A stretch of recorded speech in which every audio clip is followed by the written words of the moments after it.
Muchas gracias. Gracias por tenerme. Me han tratado demasiado bien. Así que quiero agradecer también a Vale que nos estaba ayudando. Desde que llegué del aeropuerto ya me trataron demasiado bien, entonces sí que estoy muy agradecido. Ustedes son una iglesia muy amada para nosotros, también como Viña Valdivia, porque la Viña Valdivia fue apadrinada por la Viña Las Condes en su momento. Entonces, bueno, ha pasado harta agua debajo del puente desde ese momento, pero estoy feliz de estar con ustedes.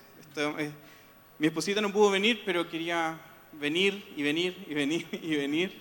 Así que les dejo su saludo también. Y también, ¿siguen a la Viña Valdivia en Instagram? ¿No? Espérenlo. Espero, voy a poner aquí mi celular y me van a llegar las notificaciones de cuántos de ustedes van a empezar a seguir a la Viña Valdivia. @Iglesia Vina Valdivia. Estamos justamente en un proceso de cambiarnos de lugar. Estábamos en un domo bien bonito y bien pintoresco. Una iglesia que se junta en un domo es bastante raro, por lo menos yo no sabía de alguna, pero nos quedó chico y nos tuvimos que ir, así que eso también hemos visto la mano de Dios en eso y encontramos un lugar y nos pasaron un lugar gratis. En Valdivia promedio están cobrando para iglesias sobre 450 lucas. Entonces se fue de verdad un milagro y hemos estado viendo la mano de Dios en eso, así que sabemos que ustedes han estado orando también, así que muchas gracias. Gypsy Camus fue la primera en seguir a la Viña Valdivia.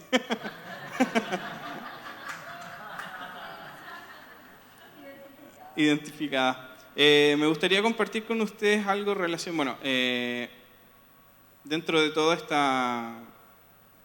de esto de Aviva el Fuego estuve viendo sus reuniones, estuve tratando de ver qué era lo que Dios está haciendo en medio de ustedes y en realidad hay para elegir. Dios está haciendo muchas cosas en medio de ustedes y no sé cuánto tiempo tengo. 2 horas. Es que ya, ok. Entonces la dinámica la dinámica va, como dice ahí, el anuncio del rey, la llegada del rey, el regreso del rey, como el Señor de los Anillos. Y voy a hablar un poco de la primera parte, pero quiero enfocarme, voy a hacer como una especie de pared, de término futbolístico. Voy a tocar para acá, pero después me voy a mover también hacia otro lado y quiero que podamos tomar las dos cosas y ver lo que Dios también nos quiere hablar en esos ámbitos. Voy a hablar de que Dios es rey y el rey es soberano.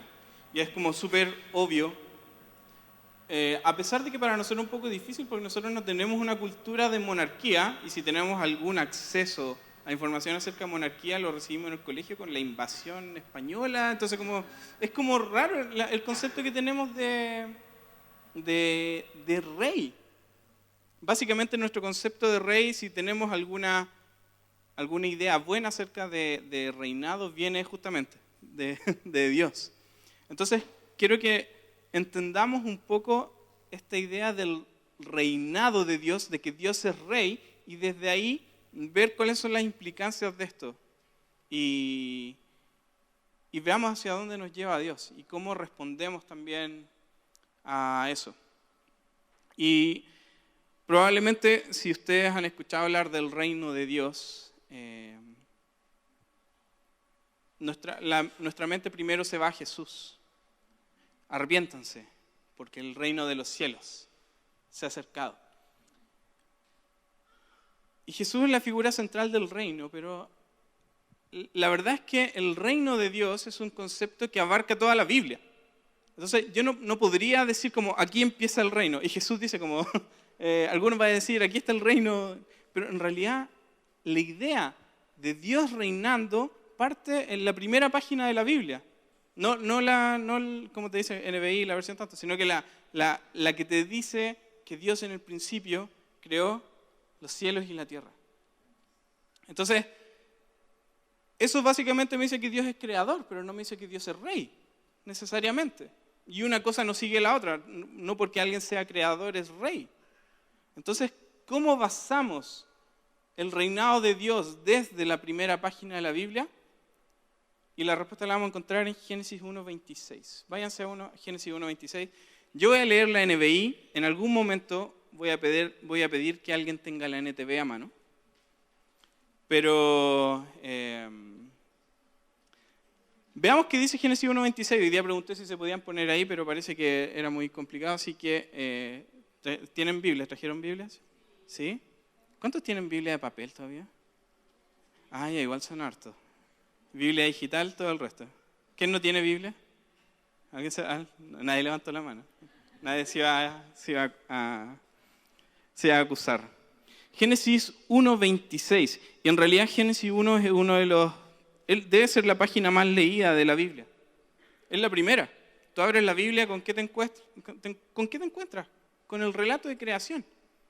Y es un poema. Entre medio... Tú puedes, si lees bien, vas a reconocer que el día 1 está relacionado con el día 4, el día 2 está relacionado con el día 5 y el día 3 está relacionado con el día 6. No sé si se habían dado cuenta de eso. Génesis 1 es como un origami, tú puedes doblarlo y cada parte está relacionada entre sí, está diseñado de esa forma.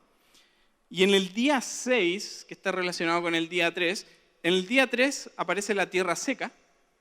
Y en esta tierra seca aparecen arbolitos. Arbolitos que van a dar fruta y semillas. Yo sé que ustedes están ayunando, entonces por eso me quise enfocar ahí. Porque Dios ha dado la fruta y la semilla para que ustedes puedan resistir hasta... ¿Cuándo termina el ayuno? ¿Qué día? El 28.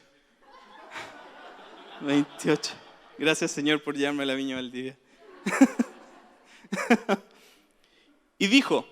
Hagamos al ser humano a nuestra imagen y semejanza, que tenga dominio.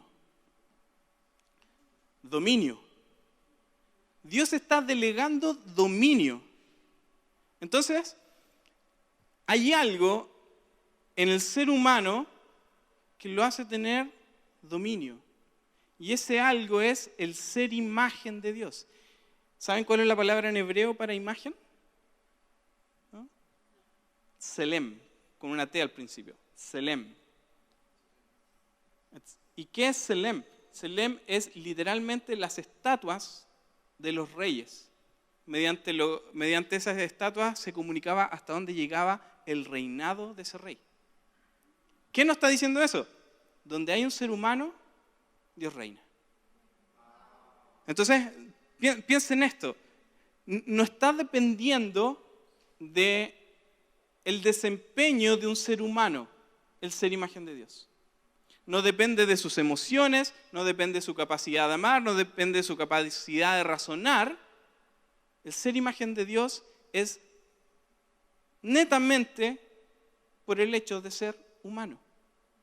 Esto, métalo en el debate de aborto.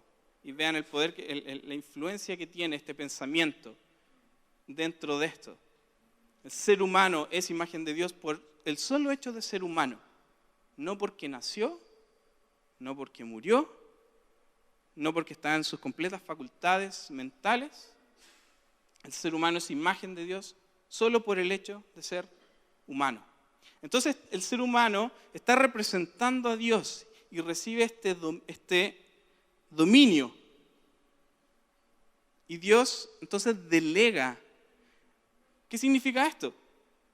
Que si Dios está delegando autoridad, Él ya es rey desde la página 1 de la Biblia. No tenemos que esperar a que Dios se convierta en rey. Dios ya es rey desde el principio. Y este dominio lo recibe el ser humano sobre todo lo creado en la tierra. Si ustedes leen se van a dar cuenta. Sobre todo lo creado en la tierra. Hay límites que Dios ha puesto. El ser humano es terrícola. Está hecho para la tierra. Polvo eres y al polvo volverás. Entonces, Dios nos ha dado su autoridad. ¿Sobre qué dominio? Sobre la tierra. Sobre lo creado en la tierra. ¿Y por qué pasa esto? Porque sabemos que la tierra no es el único dominio donde Dios ha creado seres. Hay otro dominio donde Dios ha creado seres, ¿no es cierto? el mundo espiritual. Y aquí vamos a ver un poco, dentro de la teología judía en general, la idea de la creación de los seres espirituales, si son seres creados obviamente. Los ángeles no son eternos, solo Dios es eterno. No sé si habían hecho ese... Puede que los ángeles no mueran hacia adelante, pero en algún momento fueron creados. Eso significa que no son eternos. Solo Dios es eterno. Y si Satanás era un ser espiritual que se rebeló, eso significa que en algún momento fue creado. Entonces, no sé si han escuchado esta idea de que en Génesis 1, entre Génesis 1 y el versículo 1 de Génesis 1 y el versículo 2, se formó este caos. Y algunos postulan que ¿quién causó este caos? Satanás, porque cayó a la tierra. De momento no se ha creado nada. ¿Entre el versículo 1 y el versículo 2 se ha creado algo?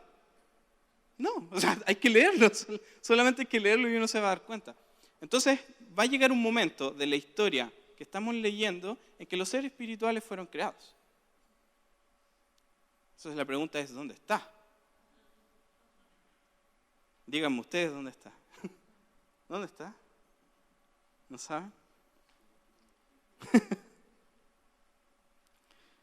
Versículo 14. Y dijo Dios que haya luces en el firmamento. ¿Se acuerdan que el día 1 estaba relacionado con el día 4? En el día 1 dice que Dios creó la luz que dio paso a este ciclo, día y noche, noche y día. Te damos honor. De ahí nació la canción, ahí fue compuesta. Dijo Dios que haya luces en el firmamento que separen el día de la noche, que sirvan como señales de las estaciones. Acabamos de leer acerca de unos personajes que son imagen. Y ahora acabamos de leer acerca de otros personajes que son señales. Una señal, si yo veo un triángulo en la calle que tiene su borde rojo, no le está queriendo hacer promoción a los triángulos porque sean la mejor figura geométrica que hay en el mundo. ¿Qué nos está diciendo? Se da el paso. O sea, tú no tienes la preferencia, espera que pasen el resto. A eso está apuntando. Una señal por sí misma no tiene sentido. Una señal tiene sentido siempre y cuando apunte a algo. Y podemos extrapolarlo a las señales y milagros. No sacamos nada con hacer señales si no apuntamos a Jesús. Entonces, las señales están apuntando hacia algo y Dios la creó, en este caso las luces de ahí arriba, para que apuntaran hacia Él. Que sirvan como señales de las estaciones, de los días, de los años, y que brillen en el firmamento para iluminar la tierra. Y sucedió así, Dios hizo los dos grandes astros, el astro mayor para gobernar. Volvemos entonces a escuchar lenguaje de dominio, de reinado. Pero esta vez Dios lo lleva a la esfera del mundo espiritual. Entonces, hay seres en el mundo espiritual que tienen autoridad delegada por Dios. ¿Hacia dónde estoy apuntando con esto?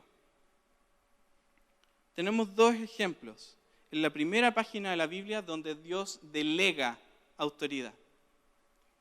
Dios no es un rey que tenga miedo a que le quiten el trono. Dios se siente cómodo delegando su autoridad porque está muy seguro de quién es Él. Entonces, nosotros recibimos autoridad de Dios y nos encanta eso. Pero eso debería recordarnos que somos representantes de Dios porque a Él le plació. Es la voluntad de Dios que nosotros lo representemos, y así como es la voluntad de Dios que también hayan seres ahí arriba que no sé ni cómo se llaman, pero Él les dio autoridad. Esto nos lleva a la idea de un Dios soberano. Y soberanía, fíjense cómo es la soberanía de Dios, no es totalitaria.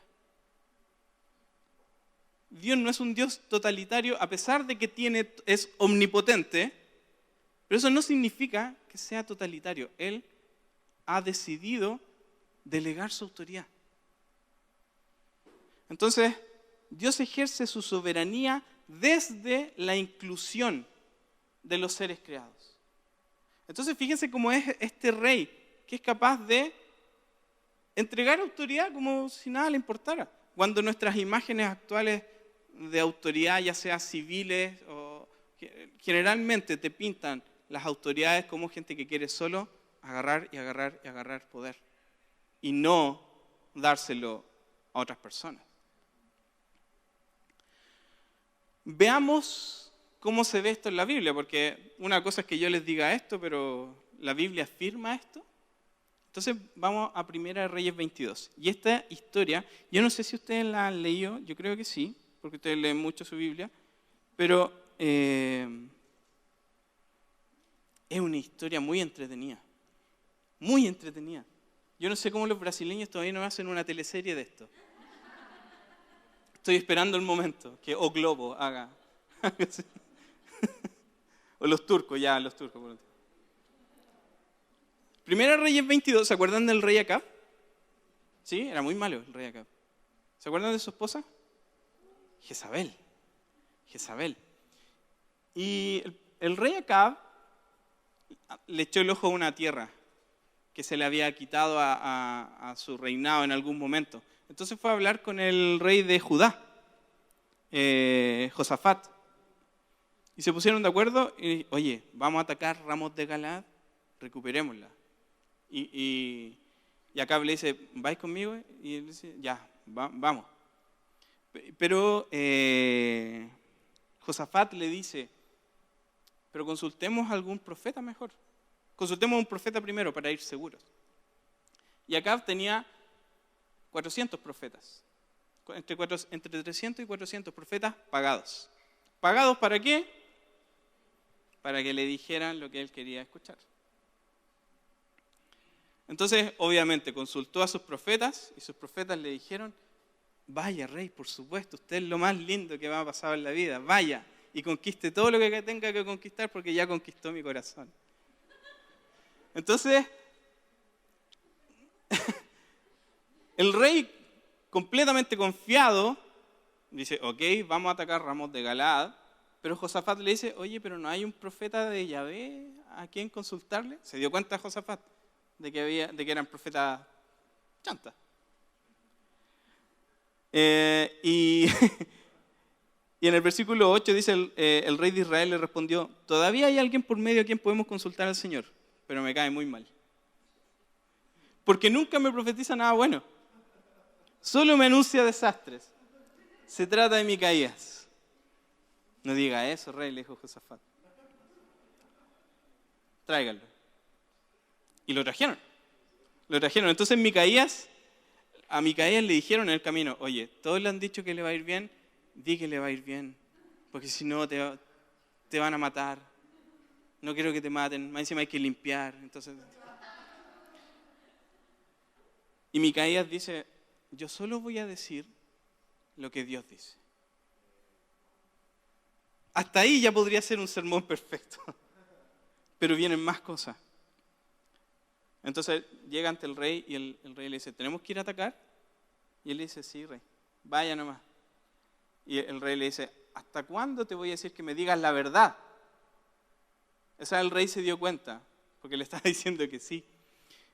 Y finalmente lo que le va a decir Micaías es, vi a todo Israel esparcido por las colinas como ovejas sin pastor. ¿Se dieron cuenta el nexo ahí con lo que dice Jesús? Jesús ocupa la misma frase.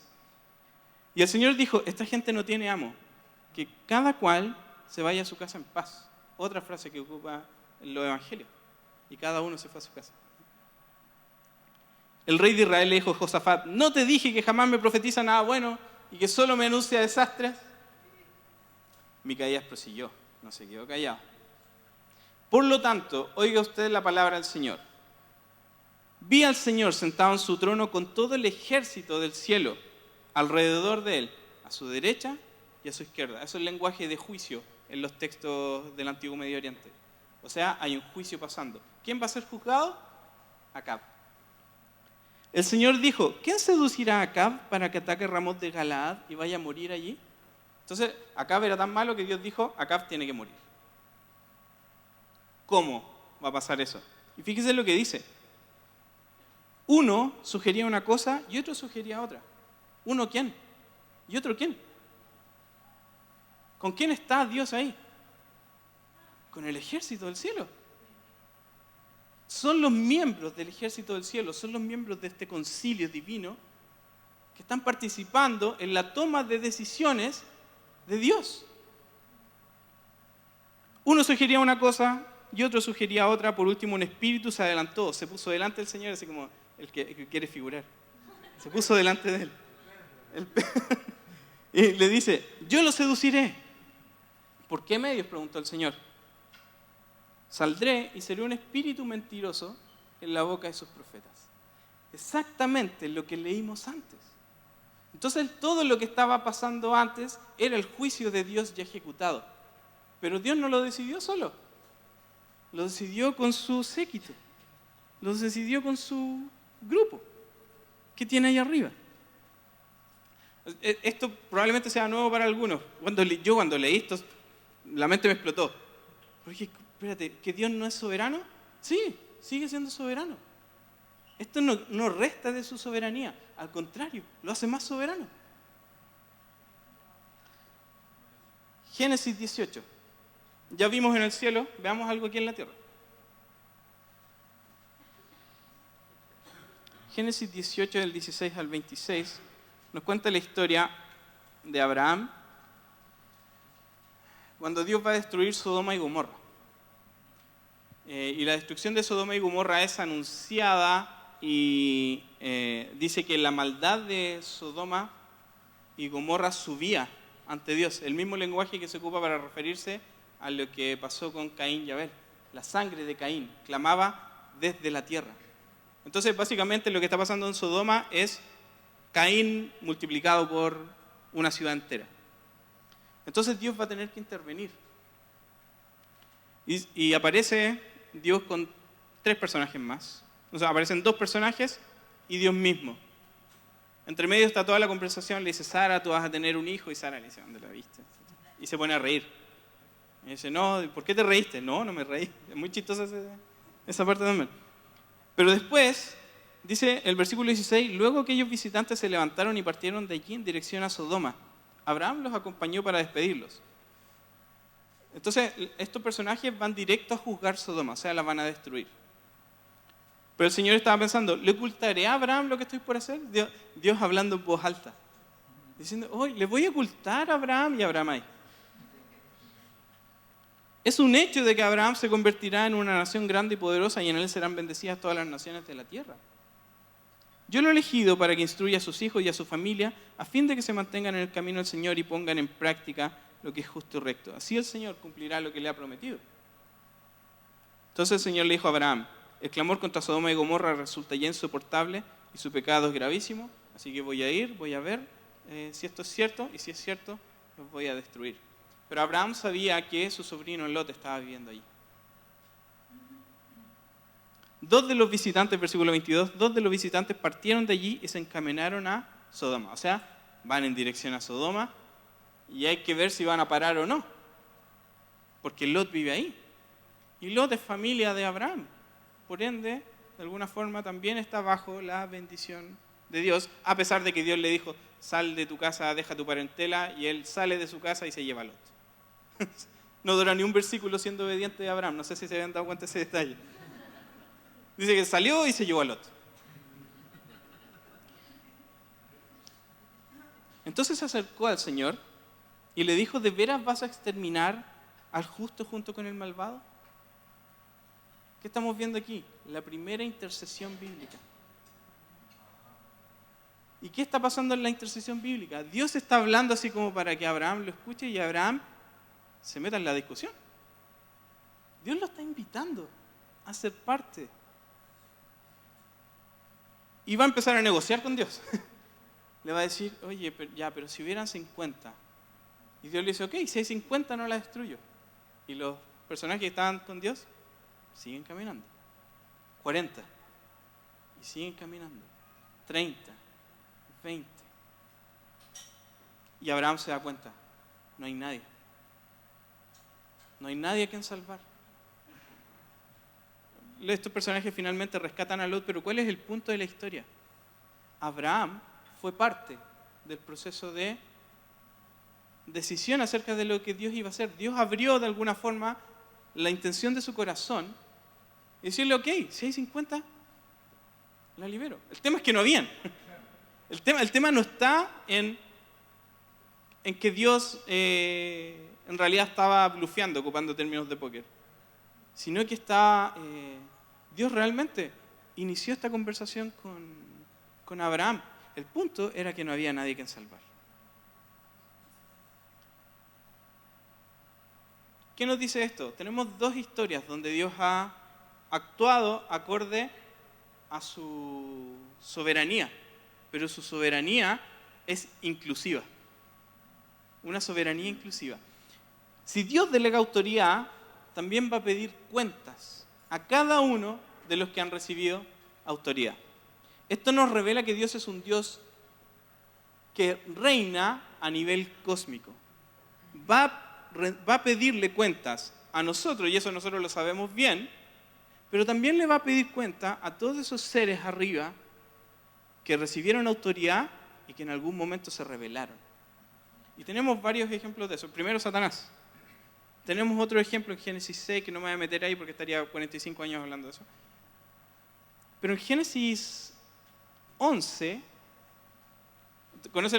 Génesis 12, perdón. No, 11. Génesis 11, ¿conocen la historia? ¿Sí? Los tres hicieron una canción al respecto. En la Torre de Babel. Sí, la Torre de Babel. ¿Qué pasa en la Torre de Babel? La gente rechaza a Dios por completo. ¿Por qué? Porque dicen, vamos a hacer una torre que llegue hasta el cielo.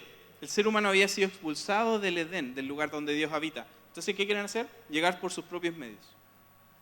Hagamos una torre, nos da lo mismo lo que Dios opina al respecto. Nosotros vamos a ir y vamos a tomar lo que es nuestro porque me corresponde. Eso es lo que está pasando en Babel. Después dicen, así vamos a hacernos famosos.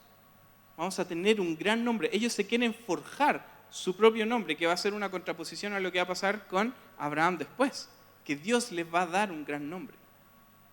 Y después dicen, y así evitaremos ser dispersados por la tierra. O sea, fíjense, 3 tipos de endurecimiento de su corazón hacia Dios. Y Dios se da cuenta. Y Dios dice, ¿sabéis qué? En realidad me di cuenta, el ser humano me está rechazando.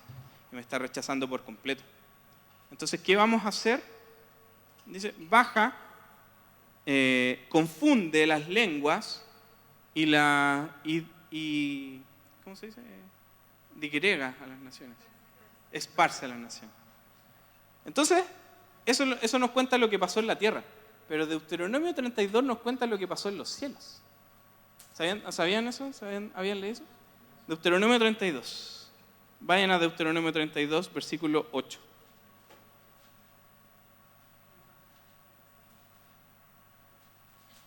Mientras ustedes buscan, yo voy a abrir la agüita.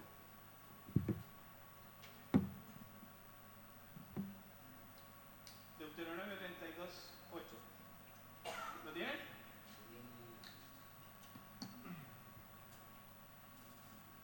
Cuando el Altísimo dio su herencia a las naciones, cuando dividió a toda la humanidad, le puso límite a los pueblos. ¿Cuándo pasó eso? La Torre de Babel. Génesis 10 y Génesis 11. Si ustedes revisan Génesis 10, es la lista de las naciones que salieron después de Babel. No está en orden cronológico. Dice, cuando el Altísimo dio su herencia a las naciones, cuando dividió a toda la humanidad, le puso límite a los pueblos según el número de los hijos de Israel, dice la NB. Corte celestial, dice la NTV. Dos cosas bastante distintas. Veamos la lógica primero. Y aquí voy a hacer una opinión mía. Yo creo que todos los cristianos y todos los líderes, y en realidad todos los que predican, deberían pasar por un curso de lógica. ¿Israel existe durante el tiempo de la Torre de Babel? ¿Cómo va a dividir a las naciones según el número de los hijos de Israel?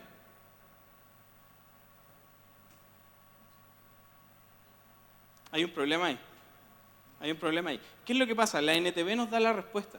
La NTV dice que Dios dividió a la humanidad según el número de su corte celestial. Y ya escuchamos ese término, ¿no es cierto? Su séquito. Los que estaban ahí arriba con él. Y el pie de página de la NTV nos dice,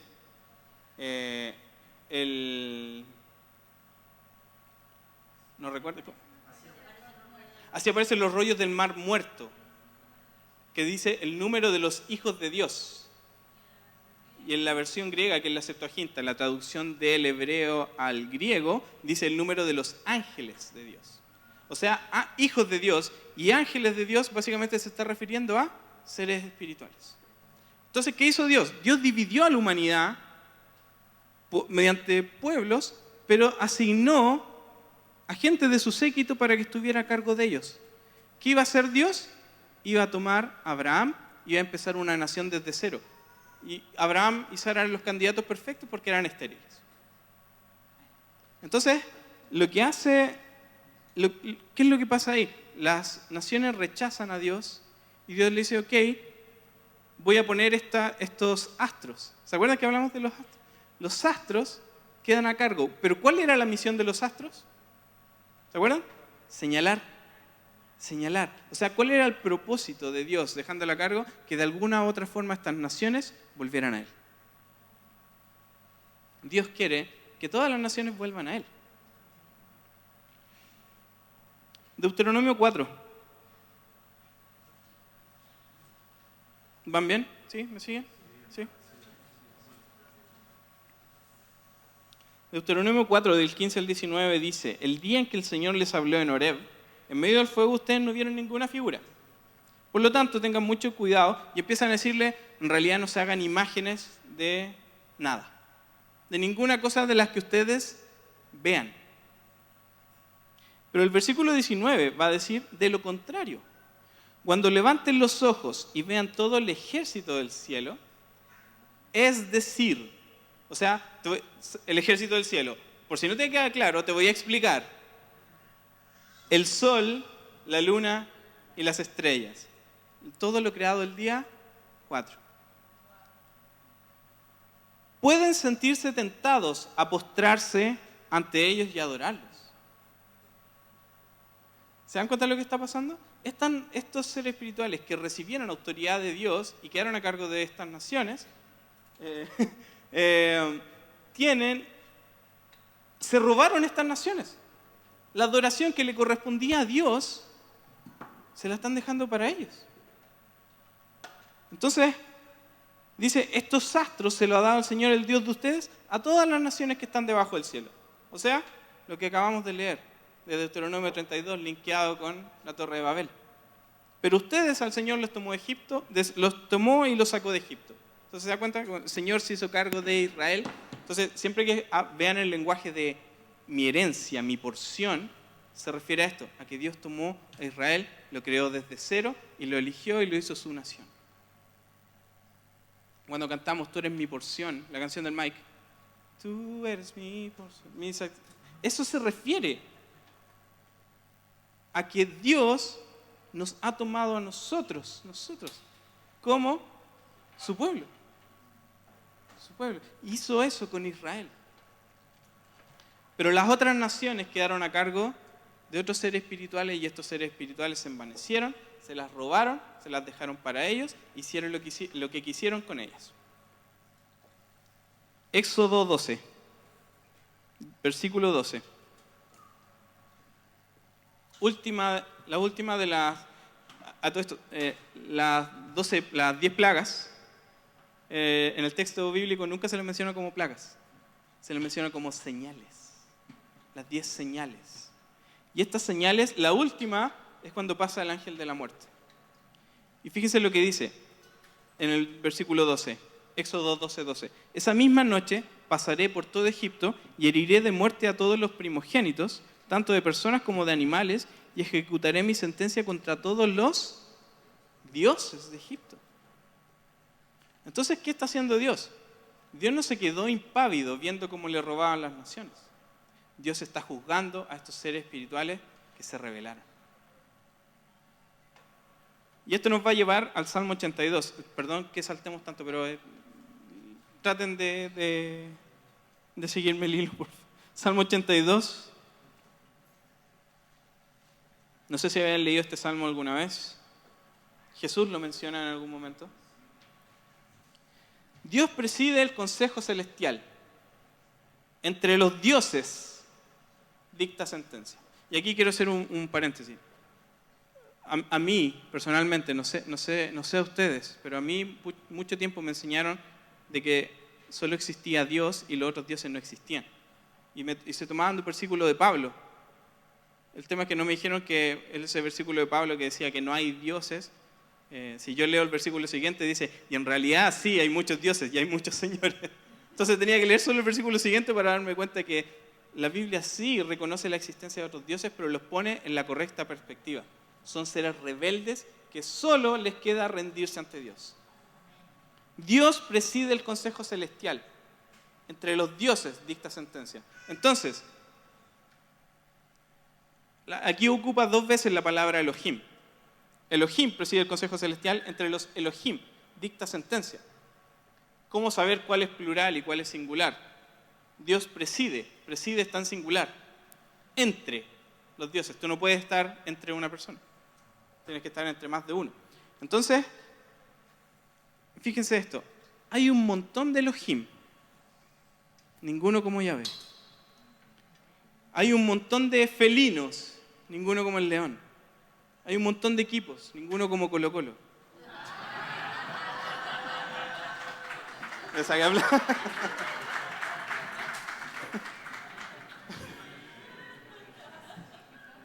Es el equivalente. Es el equivalente.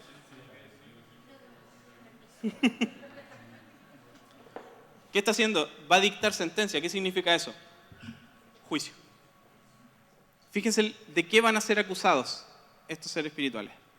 ¿Hasta cuándo defenderán la injusticia? Entonces, ¿qué están haciendo? Generando gobiernos injustos. Gobiernos injustos. ¿Les suena como si eso estuviese pasando el día de hoy? ¿Y favorecerán a los impíos? Defiendan la causa del huérfano y del desvalido. Al pobre y al oprimido háganle justicia. Salven al menesteroso. No sé qué es menesteroso. Necesitado. Y al necesitado. Salven al necesitado y al necesitado. Líbrenos de la mano de los impíos. Ellos no saben nada. No entienden nada.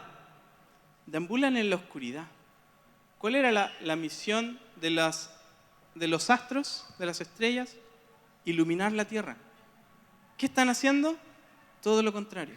No están cumpliendo su función. Ellos no saben nada, no entienden nada, deambulan en la oscuridad. O sea, la humanidad está sumida en este estado caótico y de destrucción por la influencia de estos poderes oscuros que lo han llevado a tomar decisiones pecaminosas. Y fíjense cómo cómo ordené la frase. Han influenciado a las naciones para que tomen decisiones pecaminosas. Porque estos seres funcionan bajo influencia. Ellos no te obligan a nada. Sin embargo, van a hacer todo lo posible para que tú tomes decisiones lejanas a Dios. Yo les he dicho, ustedes son dioses. Todos ustedes son hijos del Altísimo, el lenguaje que leímos en Deuteronomio 32, cuando el Altísimo Dios nace las naciones. Pero morirán como cualquier mortal. Caerán como cualquier otro gobernante. ¿Cuál es el destino de estos seres que se robaron las naciones? Morir. ¿A manos de quién? A manos del Señor. Dios es soberano. No va a haber ni Dios de otra nación, ni ser humano, que cuando llegue el momento de que Jesús haga su acto de presencia en medio nuestro, no agache su cabeza y reconozca que Él es Rey y Señor de toda la creación, tanto del cielo como de la tierra y debajo de la tierra. No hay nada que no quede sin doblar sus rodillas ante Dios. Y todas estas fuerzas, todos estos poderes malignos que están tratando de llevarnos lejos de Dios, va a llegar su momento donde ellos van a desaparecer y el reino de Dios se va a instaurar en medio nuestro. No sé si se han dado cuenta de que lo que acabamos de leer del Salmo 82 es exactamente el mismo lenguaje que se ocupa cuando Jesús lee Isaías y dice: el Espíritu de Dios está sobre mí, por cuanto me ha ungido para liberar a los cautivos, liberar a los oprimidos. Es el mismo lenguaje. Jesús viene a reversar todo el daño que provocaron estos seres. Ahora, ¿cómo lo hace Jesús? Vámonos a Lucas 4.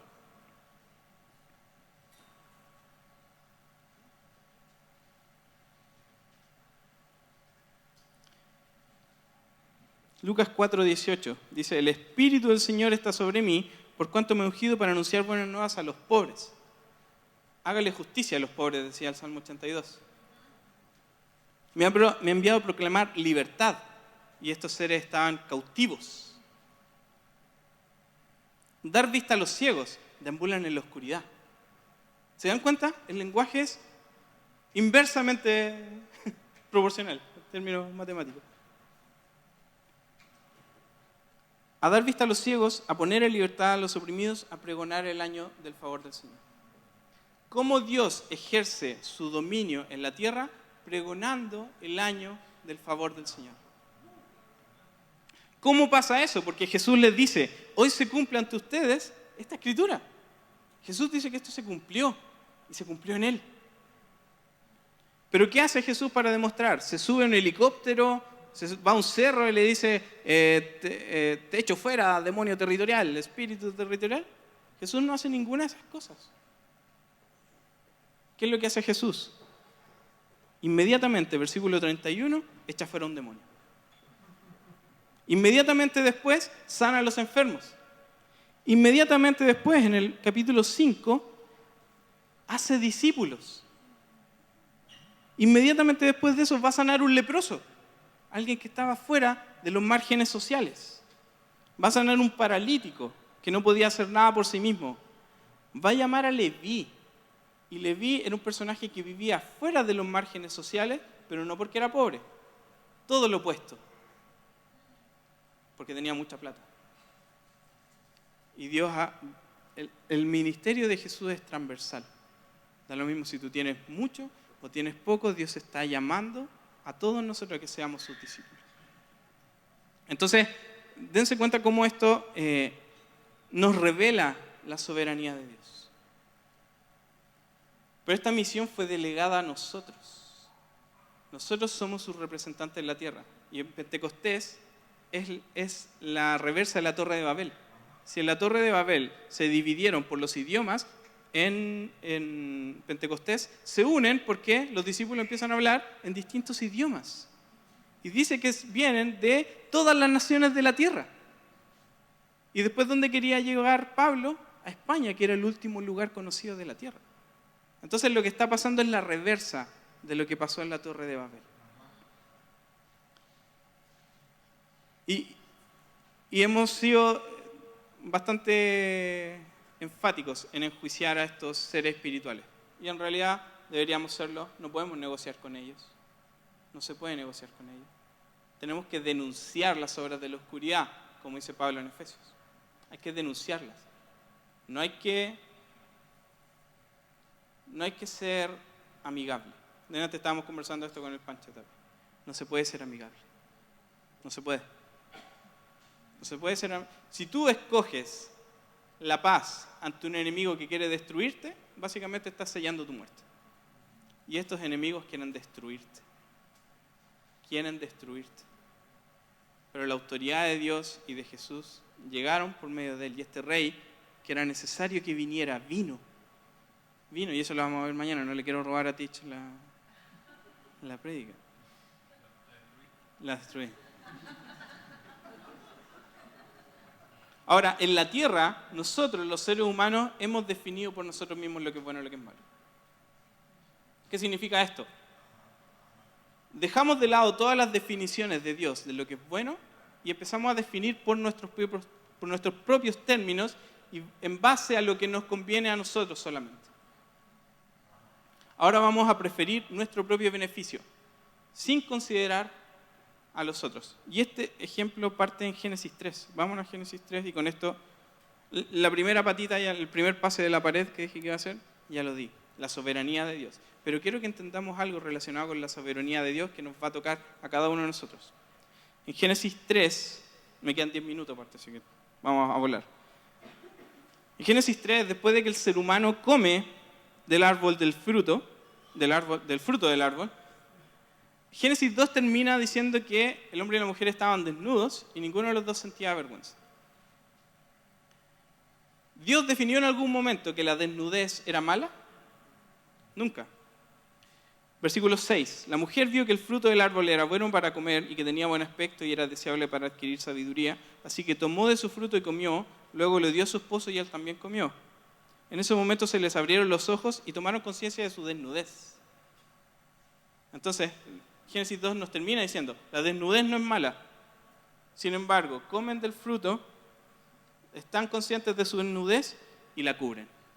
¿Qué es lo primero que el ser humano define como malo bajo sus propios términos? La desnudez. Y se cubren. Y Dios le dice, ¿quién te dijo que estabas desnudo? Dios se da cuenta al tiro. Una vez yo estaba comiendo Milo, escondido, porque me gustaba mucho el Milo en polvo. Y se cayó, porque yo lo había dejado mal guardado. Y le digo a mi mamá, ¿quién dejó mal guardado el Milo? Mi mamá dice, ¿tú? Dice, ¿por qué yo? Y tenía todo un bigote de Milo marcado. Eso es básicamente lo que pasa con Adán y Eva. Dios se da cuenta. Dios se da cuenta que habían hecho algo. Habían salido de lo que Dios había definido, de lo que era bueno y malo, y ellos empezaron a definir por sí mismos lo que es bueno y lo que es malo. Inmediatamente después empiezan a echar la culpa entre ellos, dicen, da lo mismo, me voy a salvar yo. ¿Quién te dio de comer? Ah, la mujer que me diste. Y la mujer, no, en realidad la serpiente que estaba ahí. Y cada uno empieza a definir por sí mismo lo que es bueno y lo que es malo para su propio beneficio. No somos tan distintos en ese sentido a los seres espirituales que se han revelado. Podemos enjuiciarlos y tenemos razón, pero acordémonos de mirar para adentro también. Ahora, ¿cuál es el ápice de esto? En la historia bíblica es el becerro de oro.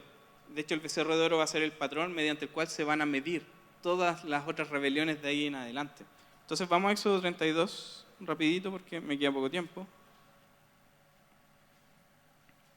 En Éxodo 32 dice, al ver los israelitas que Moisés tardaba en bajar del monte, fueron a reunirse con Aarón y le dijeron, haznos un Dios.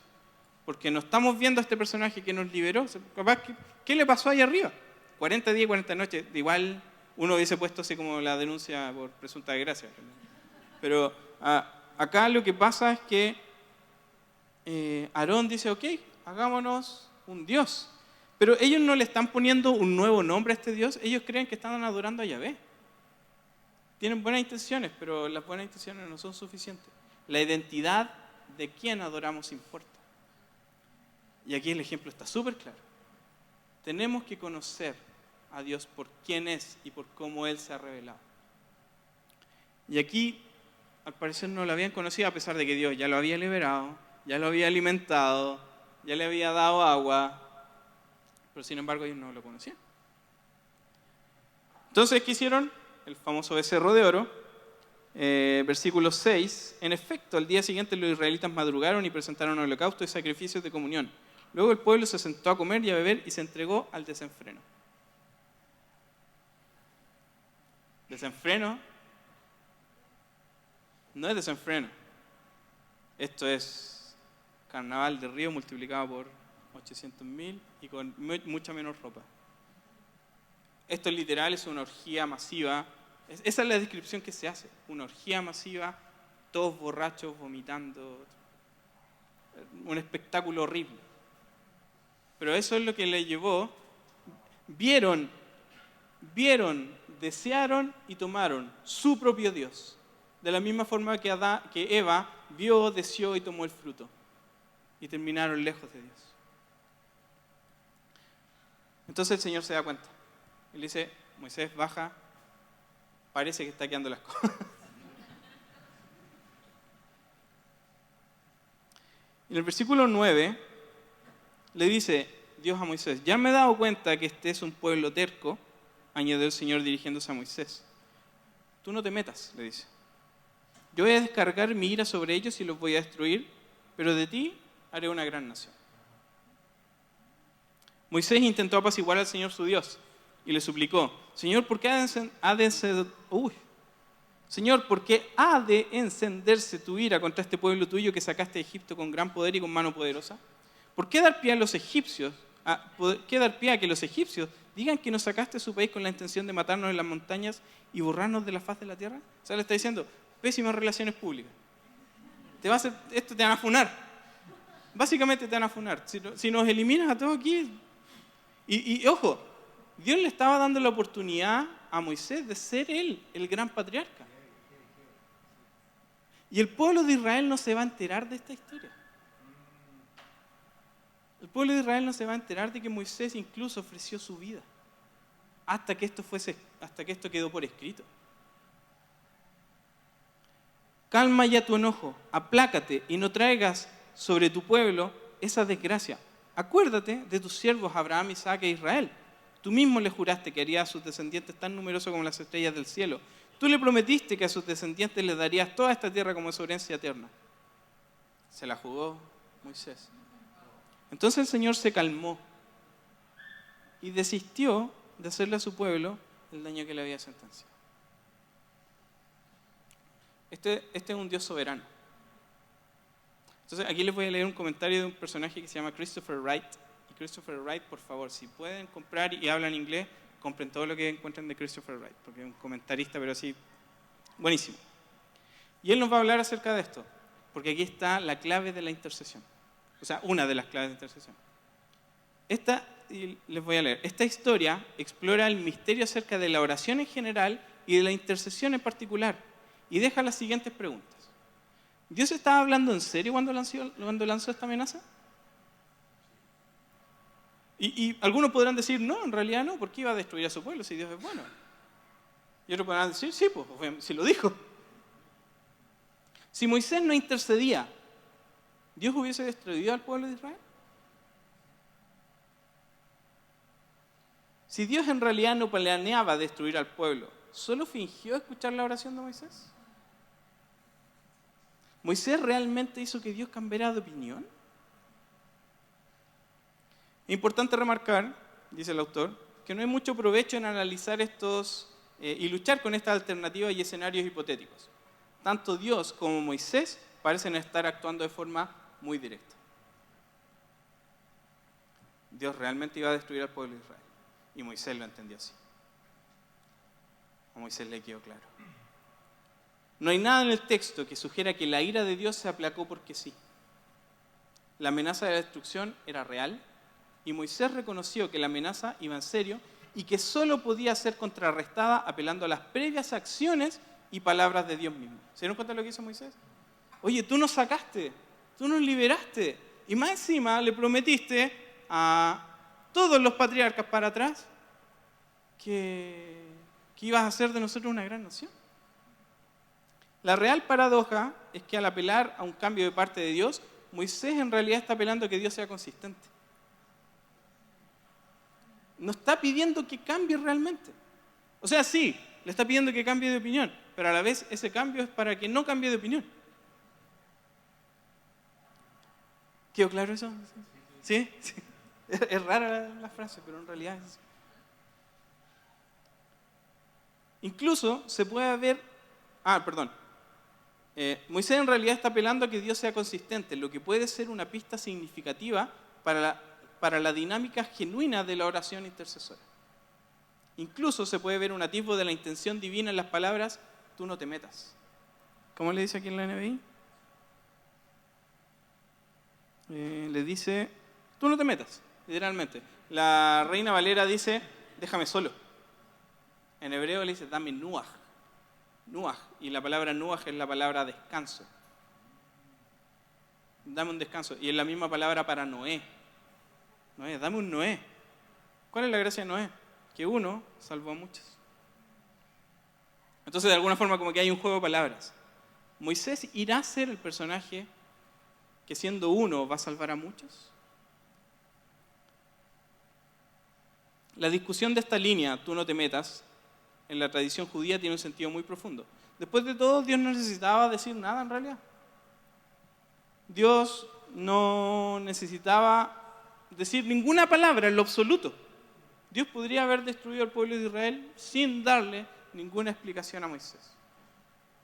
¿Por qué? Porque es soberano. Sin embargo, Dios hace una pausa. Ojo con la frase que digo. Y hace la voluntad divina vulnerable a la intervención humana. Yo sé que esta frase es difícil de asumir muchas veces, sobre todo si tenemos un Dios allá arriba que es totalitario, como hablábamos delante. El punto es que la intercesión humana está lejos de ser una intrusión irritante y a veces efectiva. En un curso de la historia que está divinamente prefabricado. Es como que para nosotros la intercesión a veces es ser la pulga en la oreja de Dios. Así como, péscame, y intercede. Y a veces la intercesión, básicamente la diferencia que tiene con la oración es gritar. Es que es más fuerte. Pero fíjense lo que está diciendo acá el autor. Y nos está dando una pista acerca de la intercesión de Moisés. La oración de Moisés se convierte en una parte integral de la forma en que Dios ejerce su soberanía. Si Dios nos hizo representantes suyos y nos delegó autoridad, Dios nos está invitando a ser parte del proceso de toma de decisiones de Él en la tierra. Y eso es la intercesión. Obviamente esto no resuelve el misterio que hay detrás de esto, pero lo pone en su correcta perspectiva bíblica. No nos da la respuesta de por qué a Dios se le ocurrió escuchar a los seres humanos, pero sí nos deja claro que Dios lo hace. Dios no solo permite la intercesión humana, Dios nos invita a hacerlo. Nos hace parte del proceso de toma de decisiones en el concilio divino en formas que no podemos comprender. Por ende, la intercesión no fluye de nuestra ansiedad para que Dios haga algo. La intercesión nace del compromiso de Dios con nosotros. La intercesión es el compromiso y la fidelidad que tiene Dios con el pacto que ha hecho por nosotros por medio de Jesús.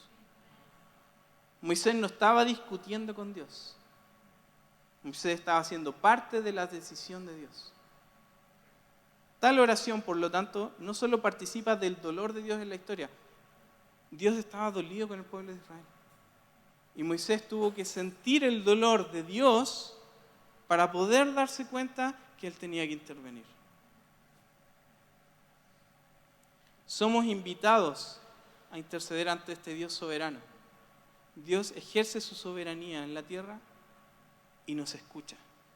Entonces, hay algo que creo que Dios quiere hacer en esto, y es restaurar.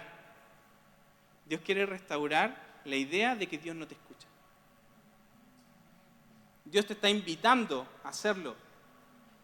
Dios sí valora la voz que Él te ha dado, porque Dios te invitó a hacerlo. Y ustedes han estado en un tiempo de intercesión. Han hecho esto para interceder.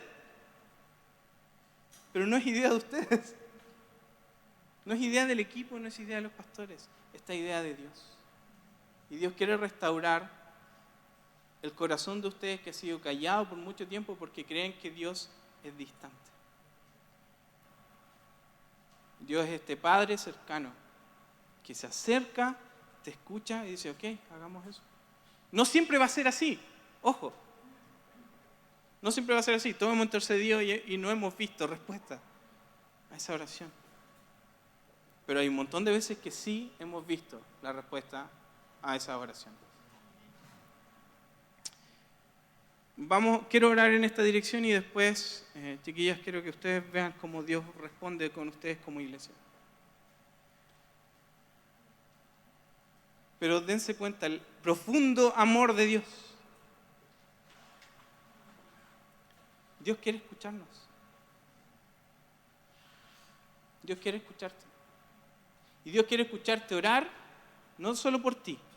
Dios quiere escuchar tu oración por tu familia, por el que está enfermo, por por la gente que se está perdiendo y que tú la ves irse directo al infierno, porque estos poderes oscuros de los que hablamos han hecho su pega y nosotros no. No, le iba a pedir que nos pusiéramos de pie, pero no. Tómense este tiempo, agachemos nuestras cabezas, veamos, escuchemos a Dios. Pero la primera oración que voy a hacer es que Dios restaure la voz de cada uno.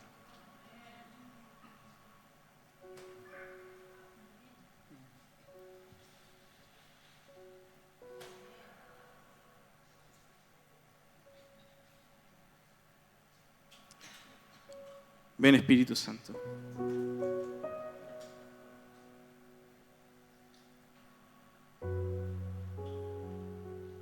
Ven a restaurar.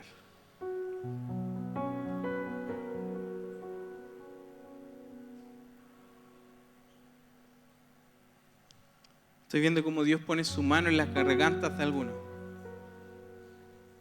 haciendo dos cosas, restaurando, pero sacando una soga que te tenía sin hablar.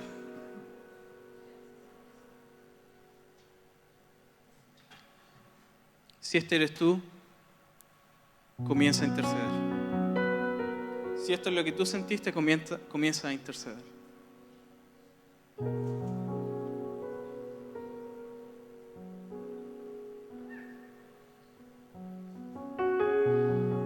Porque el oído de Dios está aquí. Dios está atento.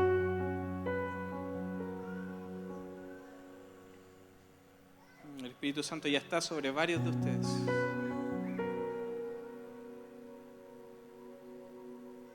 Algunos de ustedes están recordando las veces que fueron callados, las veces que fueron anulados, las veces que fueron disminuidos.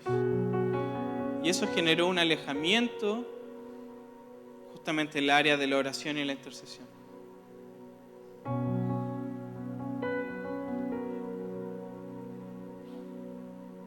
Y hoy Dios viene a restaurar. Muchos de ustedes también están sintiendo la culpa de haber hecho esto con sus hijos, con algún familiar cercano, con alguien en el trabajo. Y Dios quiere liberarte de esa carga, no sin antes llevarte a actuar al respecto y restaurar lo que hay que restaurar, arrepentirse de lo que hay que arrepentirse.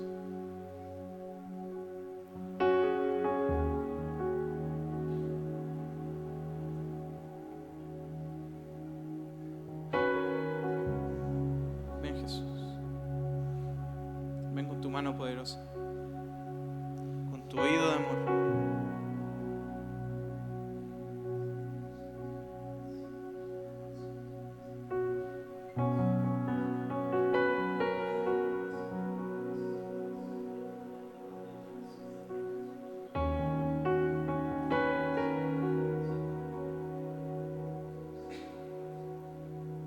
Dios está llamando a algunos de ustedes a mantenerse en el anonimato, pero ser los primeros intercesores, siguiendo el ejemplo de Moisés. Y muchas veces te has preguntado si en realidad no sirves porque no te gusta el escenario, no te gusta el micrófono. Y Dios te está llamando a ser el intercesor anónimo.